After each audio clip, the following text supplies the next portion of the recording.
새벽에 막 다운 소리 들리고 그러다 보니까 환경이 좀 안 좋다라는 생각을 해서 16년 초부터 이제 아파트를 보러 다니기 시작한 거죠.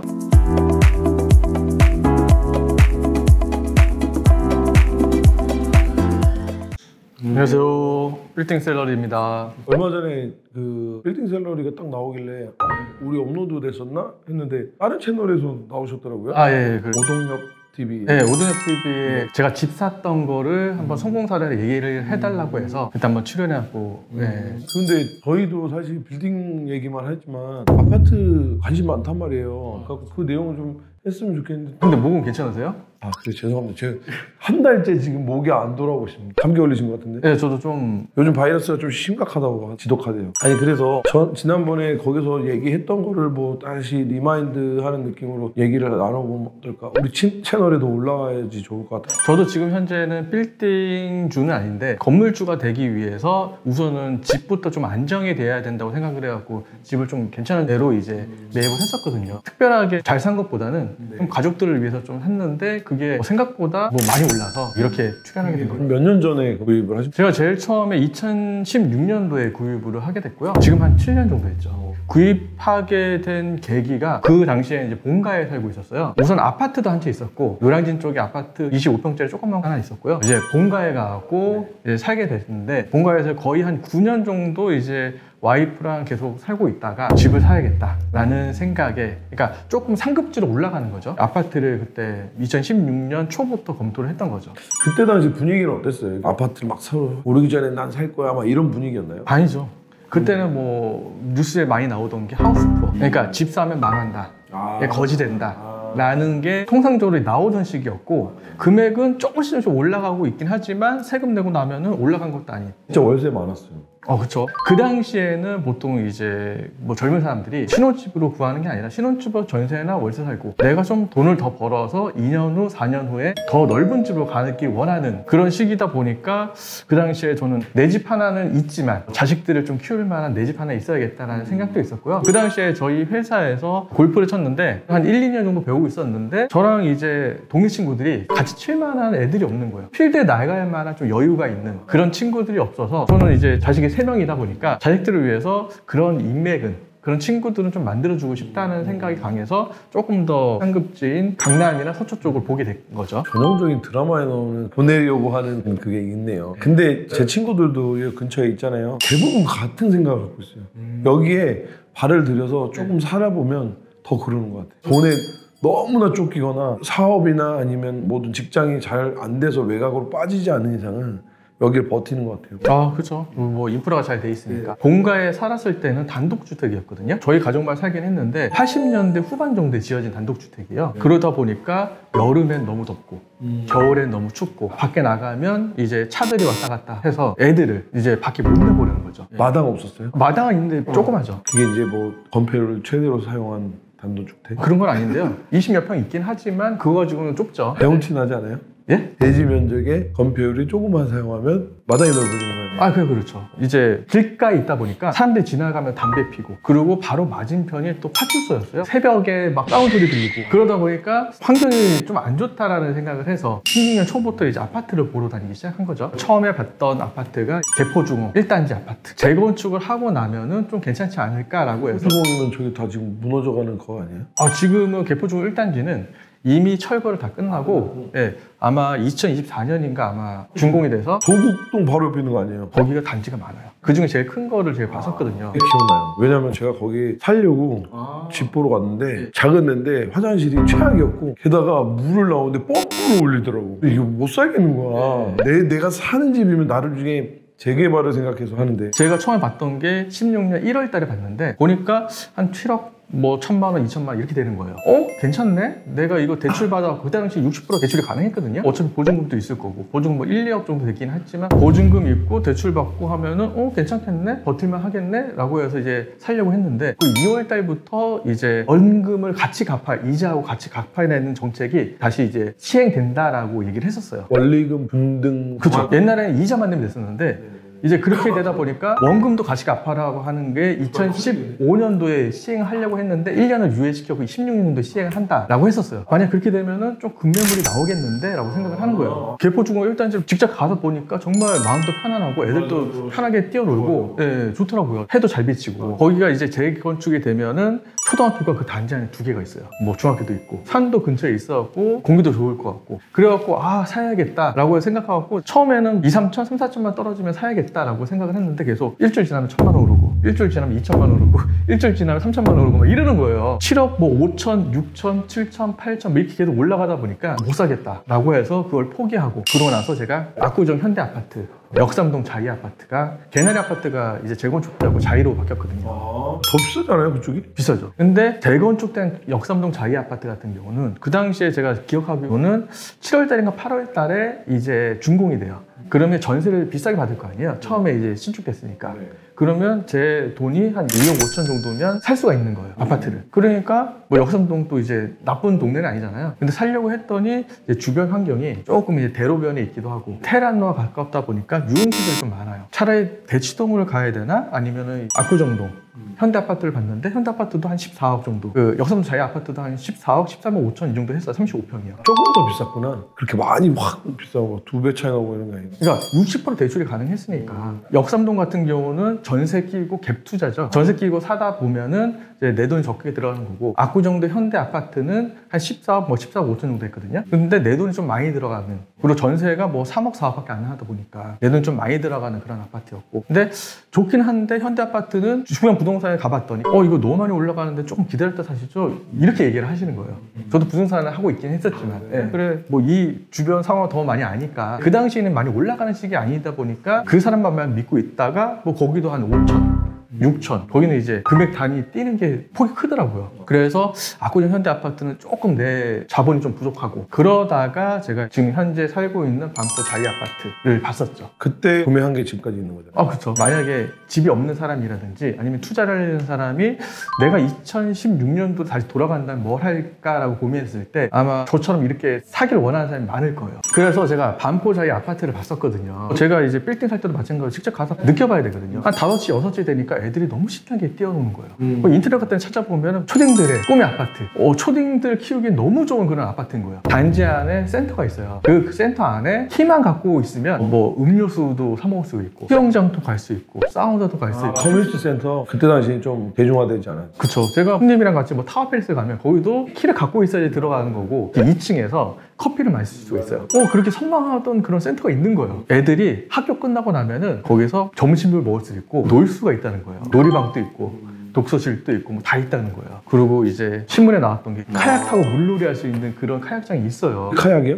그쵸. 조그마긴 한데 애들이 뭐 그런 데 놀고 있어요. 그쵸. 네. 지금은 이제 카약은 없어지고 관리비가 비싸겠는데? 관리비가 주변에 비해서 싸요. 타워팰리스가 200 얼마 하지 않았나? 300인가? 타워팰리스는 아파트가 아니라 주상복합으로 되어 있고 그리고 환기가 잘 안 되다 보니까 냉난방을 이제 돌려야 되잖아요. 그러다 보니까 관리 비용이 좀 비싼 거고 평균적인 아파트에 비해서 관리비는 좀 저렴한 편이에요. 그리고 거기보다 좀 더 좋은 아파트가 레미안 퍼스티지라고 옆에 있는데 거기가 더 좋다는 거예요. 구경 가려고 한번 봤더니 지상에 차가 다니는 거예요. 조경 같은 것도 잘 꾸며놓고 커뮤니티 센터도 있고 다 있는데 차가 다니다 보니까 제가 예전에 단독주택에 살 때 애들이랑 그런 부분이 신경 쓰이다 보니까 거기를 이제 계약을 못하는 거고 그리고 평수가 35평을 제가 매입을 했는데 지금 애가 셋이고 와이프랑 저랑 있고 그 다음에 어머니가 이제 본가에 살고 계시니까 어머니도 같이 있으려면 방이 한 4개? 5개 정도는 돼야겠다 싶으니까 점점 반포에서 다시 멀어지는 거예요. 뭐 리치 쪽으로 가더라도 그 당시에 한 40 몇 평짜리 살 수 있고 도곡동 렉스도 40 몇 평짜리 그 당시 그 금액으로 살 수 있었거든요. 근데 방배동으로 가거나 숙동으로 가거나 더 멀어져야지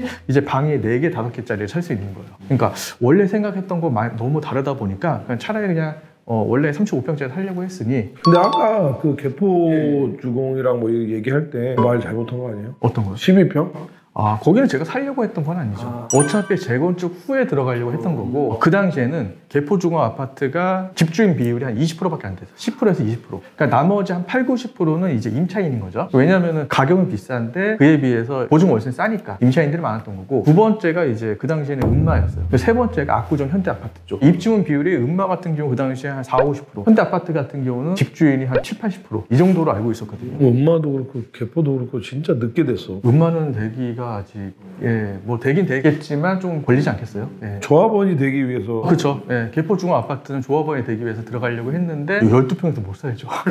만약에 거길 샀으면 내년 정도에 이제 들어가려고 준비를 했겠죠. 대방동 살다가. 근데 대방동에서 옮긴 이유 중 하나가 저희 집이 그 노량진 뉴타운에 속해 있다 보니까 언젠가는 또 이주를 해야 돼요. 그러다 보니까 이제 아파트를 그 당시에 골랐던 거고. 대방동도 지금은 되게 좋은데, 그치? 아, 그렇죠. 저희 지금 지구가 노량진 8구역인데요. 지금 이주가 거의 다 끝나고 있어요. 한 10% 정도 남았는데 끝나고 나면 나중에 이제 뭐 새 아파트로 이제 거듭나겠죠. 아까 얘기했던 거 레미안 보러 갈 때 지상에 차가 다니다 보니까 차라리 그냥 자리로 고르자라고 해서 매입을 하게 된 거죠. 뭐 그 중간에 저번에 출연했던 오동엽 대표가 상이 같이 사러 가자라고 해서 같이 보러 가자. 그때 또 알았었어요? 입사 동기예요.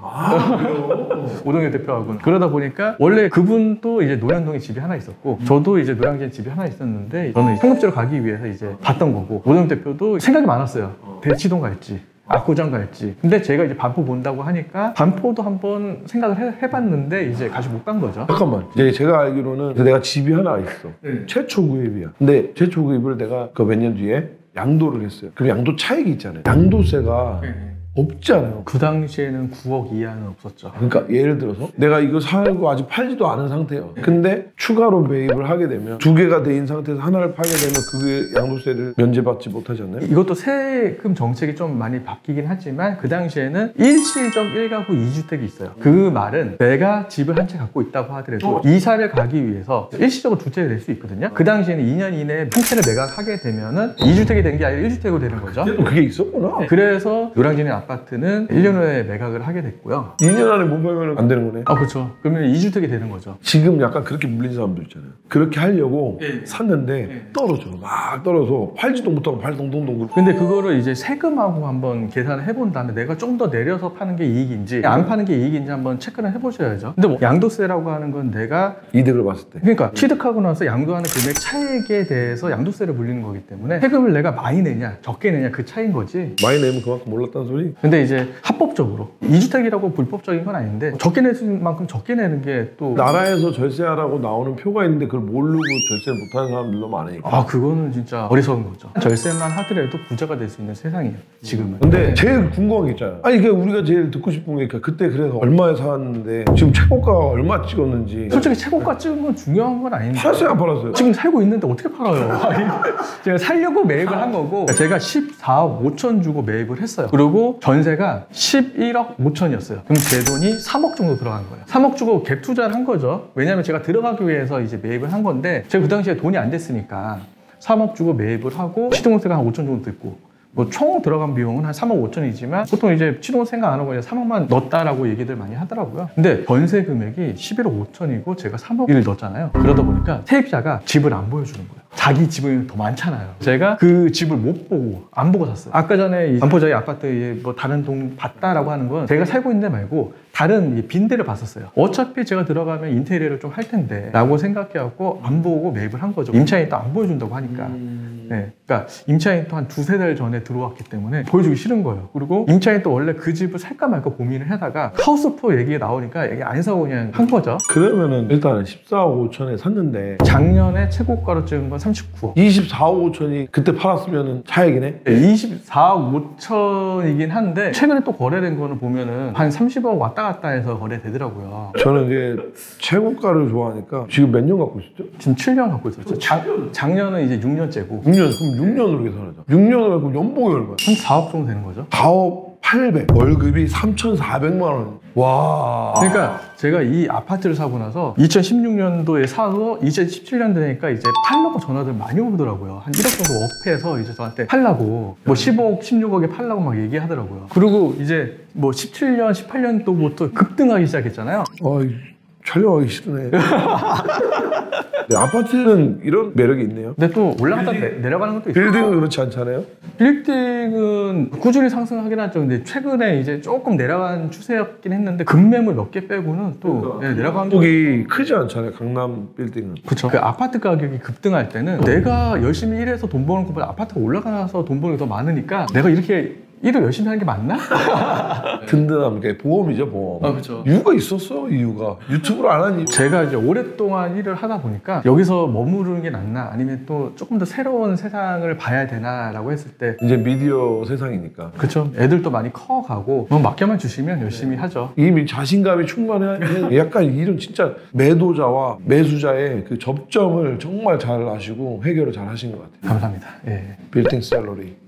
뭐 빌딩 전문이지만 빌딩도 부동산이고 아파트도 부동산이기 때문에 빌딩 투자하시려고 하시는 분들도 기본적으로 관심을 탑재하고 있는 것 같아요. 그렇죠. 저도 이제 매수자분도 많이 만나고 매도자분도 많이 만나잖아요. 그러다 보니까 그분들이 자네 사는 곳이 어딘가라는 얘기를 해요. 그럼 이제 뭐 동작구 대방동, 뭐 노량진 하면 잘 모르는 사람들이 좀 있어서 어차피 그분들 상대하려면 근처에 있어야겠다라는 생각도 많이 했었거든요. 그리고 거기 반포에서 생활을 하다 보니까 이제 좀 돈을 더 많이 벌어야겠다는 생각도 들더라고요. 이게 정부 정책이 많이 변하다 보니까 실명도 하고 뭐 여러 가지 일이 있는데 뭐 그것 때문에 많이 올랐죠, 금액이. 그건 이제 다음 편에. 이 전편에서 이제 이어가는 내용이긴 하지만 거기에 들어가게 된 계기에 대해서 좀 궁금해서. 뭐 갭 투자를 하긴 했지만 제가 직접 살기 위해서 매입을 한 거였거든요. 그 당시에 14억 5천 주고 매입을 하면 대출 가능 금액이 60%였어요. 그러니까 KB 리본이라고 아시죠? 거기에 평균 금액이 나오는데 그 금액에서 60%가 대출이 가능했어요. 그걸 기준으로 해주니까. 네, 그렇죠. 14억 5천 주고 매입했으니까 60%면 8억 7천 정도가 대출이 나와요. 그러면 거기다가 내가 11억 5천을 세입자한테 줘야 되니까 11억 5천에서 8억 7천 주면은 한 2억 8천 정도를 제가 2년 후에 벌어야 되는 거죠. 그렇게 생각을 하고 열심히 일하면서 돈을 벌었던 거죠. 16년, 17년, 18년까지. 근데 제가 대출을 이렇게 해갖고 8억 7천을 받으려고 하니까 그 당시에 주택담보부 대출 금리가 5%대였어요. 그래서 원리금 균등 상환 방식으로 만약에 했을 시 5% 그때도 좀 센 편이었네?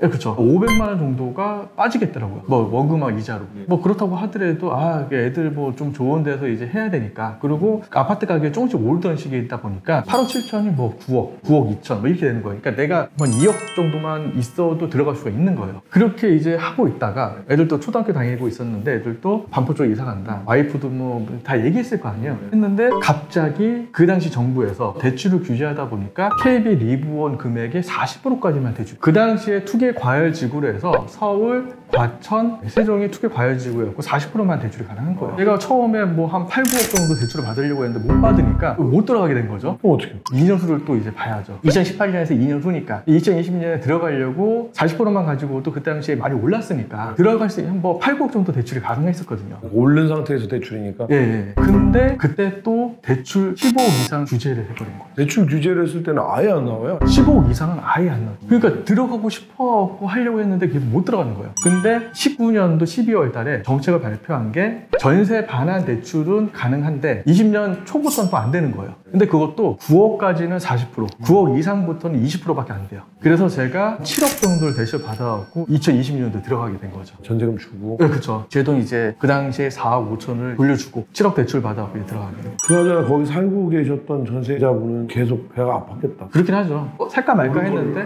그렇죠. 근데 그러고 나서 제가 2018년도 대출 받을 땐 주택담보대출 금리가 5% 정도 됐거든요. 근데 2020년 되니까 금리가 2.5%? 농협에서 33년 대출이 나왔었거든요. 5년 고죠. 최근에 금리가 많이 올랐잖아요. 근데 저는 2.5%로 원금 이자 합작하고 한 260만 원 정도. 이런 것도 보면은 부동산 운이 있는 것 같아요. 그러니까 만약에 제가 2018년도 들어갔으면 500만 원씩 계속 냈겠죠. 네. 그리고 제가 2020년 한 7월달 정도 들어갔는데 이제 인테리어를 하잖아요. 그때 코로나 초창기라 가격이 쌌었어요. 그리고 좀 지나자마자 이제 인건비가 올라가고 많이 비싸졌거든요. 그럼 대출금리도 저렴하게 지금 또 계속 받고 있고. 여러분 보이시나요? 이게 계속 입꼬리가 올라간 상태에서 상상만 해도 즐거운 이야기. 아직 할 생각도 없으시다. 그렇죠. 애들한테 물려줘야죠. 네. 야 멋있다. 그리고 그 주변에 호재도 있다면서요. 경부고속도로가 지하로? 그건 제가 살 당시에도 이제 한국경제신문의 일면에 경부고속도로 얘기가 오래된 거예요? 뭐 정치권에서 선거할 때마다 나오던 단골 메뉴인데. 그럼 지금은 예타가 확정이 된 거예요? 지금은 이제 진짜 돈을 주고 이제 설계를 발주를 했다? 네. 근데 완공이 되려고 하더라도 뭐 10년 이상이 걸리니까 거기가 아마 개발이 되면은 여의도에 5.5배인가 해서 공원이 생기는 거거든요. 그게 이제 한남대교 남단부터 이제 양재 IC까지 다 경부고속도로가 공원이 되는 거죠. 그러니까 경부고속도로 지하화 얘기 나오면 반포자리가 많이 나오거든요. 가장 많은 구간이 물려있다 그러더라고요. 아파트 12개 동 정도가 붙어 있는 거죠. 좀 잘 뽑으셨어요. 아프네. 근데 제가 이게 아파트를 들어가고 보니까 저는 아파트 가격이 너무 많이 안 올랐으면 좀 좋겠다는 생각을 많이 하고 있거든요. 보통 사람들이 아니 아파트 가격이 많이 올라도 좋겠다라고 할 텐데 저는 뭐 재산세랑 종부세를 또 내야 되기 때문에 오르면 오를수록 이제 세금만 좀 늘어나는 거예요. 만약에 제가 이제 뭐 단타로 치고 빠진다라고 하면은 좀 더 내더라도 이제 많이 올라가는 게 좋은데 저는 오르든 내리든 우선 실거주기 때문에 네. 여기 말고 집은 없다 이러니까 지금 또 그런 건 아니죠. 왜냐면은 지금 애가 셋인데 방이 2개예요. 그러니까 아들은 방 하나 쓰고 딸 2명은 방 하나 쓰거든요. 근데 딸 1명이 자기 방 없다고 칭얼대고 그러니까 만약에 옮긴다라고 하면 같은 반포자리 안에 그 근처로 옮기겠죠. 좀 더 큰 평수로 방 4개짜리로. 그럼 그 시점은 어떻게 잡아야 돼요? 어차피 거기가 오르면 들어가려고 하는 것도 올라가잖아요. 그러면 내가 어떤 식으로 해야 돼? 누구든지 이게 언제 올라가겠다라고 확신할 수 있는 사람은 없어요. 그 시장에 따라서 내가 비싸게 살 수도 있는 거고. 그러면 그 당시에 다 비싸니까. 쌀 때는 다른 거 다 싸니까. 내 것도 팔 때 싸게 팔아야 되니까. 그렇죠. 그러니까 이게 주택이 2개, 3개, 4개 있고 그러면 하나는 비싸게 팔고 하나는 싸게 사고 뭐 이럴 수도 있는데 하나밖에 없다 보니까 솔직히 쉽진 않죠. 그 시세에 맞춰 사업계획을 해야죠. 이게 전기세나 뭐 도시가스비가 오르다 보니까 관리비 부담이 좀 크고. 아, 그렇죠. 그래도 이게 또 개별 난방 막 이러면 이게 부담이 되는데 공동이면은 좀 더 싸다면서요? 저희가 하고 있는 게 개별 냉난방인데 중앙 냉난방이라고 하면은 보통 중앙 난방이 옛날 아파트에 있었거든요. 관리비가 싸긴 하지만 불편해. 네. 그러니까 지 맘대로 이제 트니까 불편하니까 개별해서 좋긴 하죠. 그래서 이제 하려고 하시는 것도 아니고 실거주기 때문에 오른 거에 대한 안심만 하고 계시는 거 아니에요? 저는 지금 많이 안 오르고 세금 좀 적게 냈으면 제 아파트만 그런 게 아니라 다른 아파트들 다 제가 뭐 투기를 하기 위해서 산 게 아니기 때문에. 그럼 지금 평수를 좀 더 넓은 거로 가게 되면은 그거는 얼마 정도 차이가 있어요? 아직은 옮길 계획이 없기 때문에 알아보진 않았는데 뭐 그래도 최소한 현재 있는 데에서 한 10억 이상은 더 벌어야지 이제 옮길 수 있는 거죠. 근데 우선은 제가 생각하고 있는 거는 제 아파트를 갖고 있다 보니까 공동 담보를 잡고 빌딩을 먼저 하나 사고 어느 정도 수익이 나오고 좀 괜찮아지면 아파트 이제 팔고 좀 더 큰 집으로 옮길까라는 생각을 하고 있지만 집만 이제 옮길 것 같진 않아요. 원래 생각하고 있던 게 한 5억 정도만 모아서 아파트 담보 잡고 그다음 그 건물 담보 잡고 하면은 내 돈 5억만 있어도 한 50억짜리 건물은 살 수가 있거든요. 그렇게 생각하고 있는데 생각보다 나가는 비용이 많다 보니까 그렇게 못하고 있어요. 학원비도 많이 나가고 대출 받아서 나가는 비용이 한 260만 원 정도라고 그랬잖아요. 그것도 1년으로 계산하면 한 3천만 원 정도 돼요. 그리고 재산세하고 종부세 같은 경우도 거의 한 2천만 원 정도? 그것만 하더라도 한 5천만 원이고 쓰는 직원도 있고 그다음 와이프한테 또 생활비를 주는 것도 있고 하니까 나가는 비용이 너무 많아요. 소득세 세금도 많이 내고. 네. 근데 이게 나중에 제가 건물을 사고 난 다음에 옮길 생각은 하고 있어요. 앞으로의 계획은.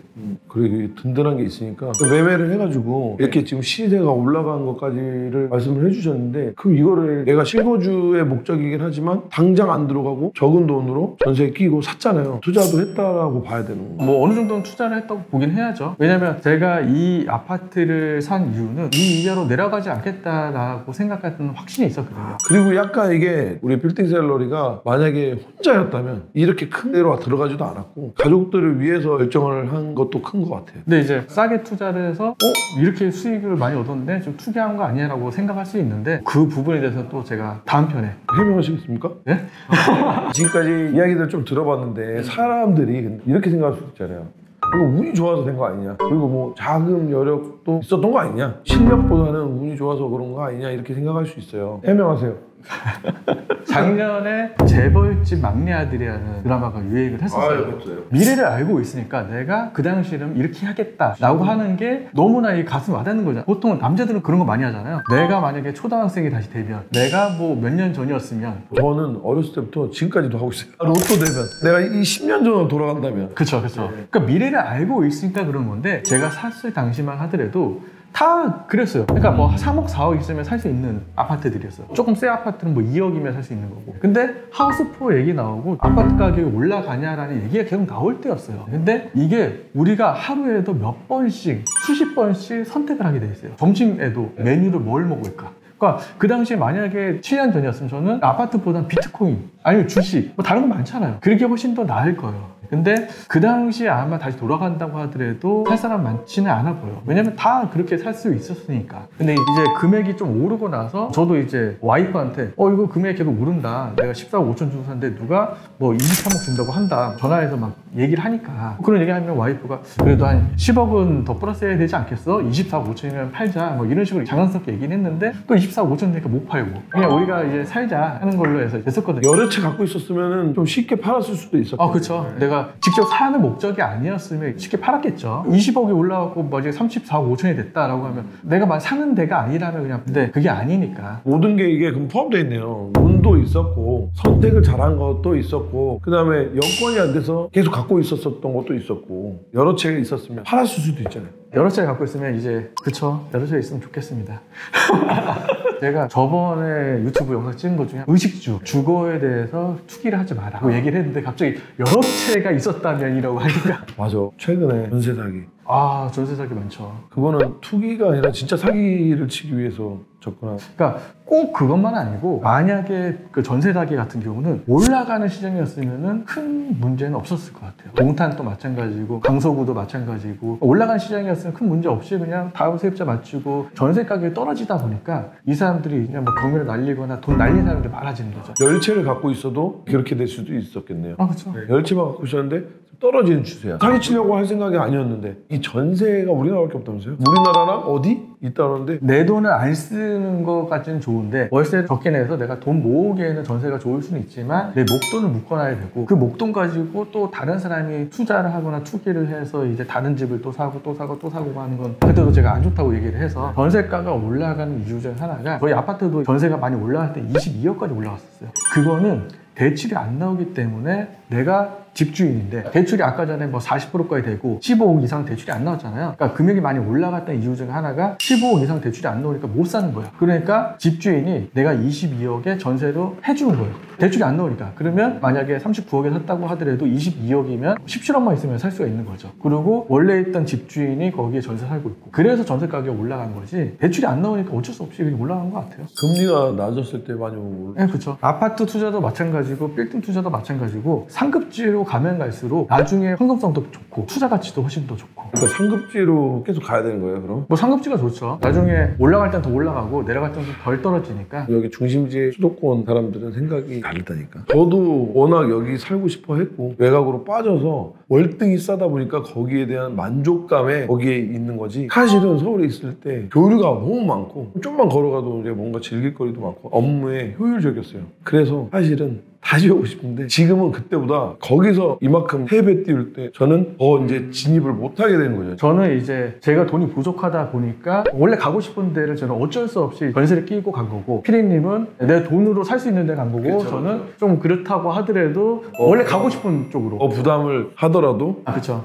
그러니까 보통 금액이 올라가는 시기에는 내가 투자를 할 때 금액이 많이 필요하잖아요. 작게는 뭐 1, 2억이고 많게는 뭐 5억, 10억, 뭐 10억 이상 또 투자를 하게 되는데 그렇게 되면 생각을 또 많이 하게 되잖아요. 내가 어디를 투자할지. 근데 이렇게 생각 많이 하다가 투자를 못 하시는 분들이 상당히 많으세요. 그게 1년, 2년 계속 투자 못 하시면 내 돈은 가만히 있다라고 생각하는데 그건 투자 실패라고 보거든요. 내 돈 가치가 예전에 그 돈 가치대로 돼 있지가 않거든요. 그러니까 있으시면 투자는 하셔야 돼요. 돈은 움직여야 된다. 그 순간에 타이밍이 그렇네요, 진짜. 투자를 할 때 저는 외곽으로 빠졌는데 그 순간 한 번에 더 서울로 못 오게 됐어. 더 이렇게 격차가 확 벌어져가지고. 그렇죠. 제가 이제 유튜브를 찍으면서 계속 했던 얘기가 내가 만약에 10년 전이라면 5년 전이라면 어디를 살지를 생각하는 때는 거기를 투자를 하시는 게 아파트도 마찬가지고 뭐 다 마찬가지죠. 그러면은 원금 3억을 투자해서 6, 7년을 보유하면서 시세로 따지면 3배를 불린 거잖아요. 그렇게 따지면 연봉 4억인데 그런 괜찮은 투자처를 추천해 줄 수 있나요? 그렇게 4억씩 꼬박꼬박 오를 만도 있으면 제가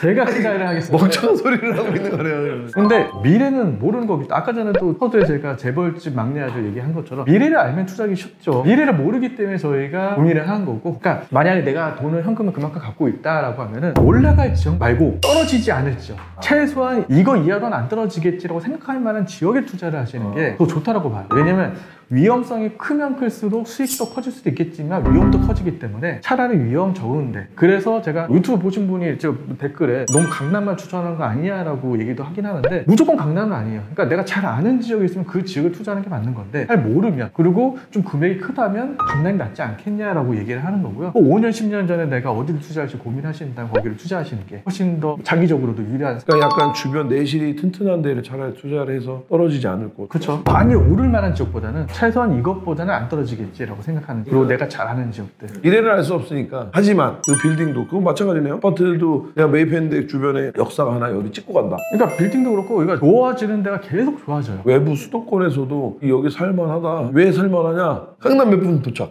막 이런 걸로 어필을 하니까 결국에는 강남에 살면 오히려 더 외곽으로 막 못 갈 데가 없는 데가 돼버리는 거잖아요. 그러니까 주거 같은 경우는 조금 멀리 떨어져 살더라도 직장이 만약 강남 쪽이나 이쪽에 있으면은 그냥 뭐 출퇴근만 하면 되는데, 상업시설, 빌딩 같은 경우는 강남으로 더 집중이 되는 것 같아요. 그건 어떻게 생각하세요? 화성을 개척하는 거, 만약에 내 전 재산이 20억이 있다고 쳐요. 이제 할아버지 돼갖고 곧 죽게 생겼어. 20억을 내면 화성이나 어디를 가갖고 처음 보는 걸 구경을 시켜준대. 아니면 지구가 멸망해요. 지금 힘들어서 그런 것 같은데.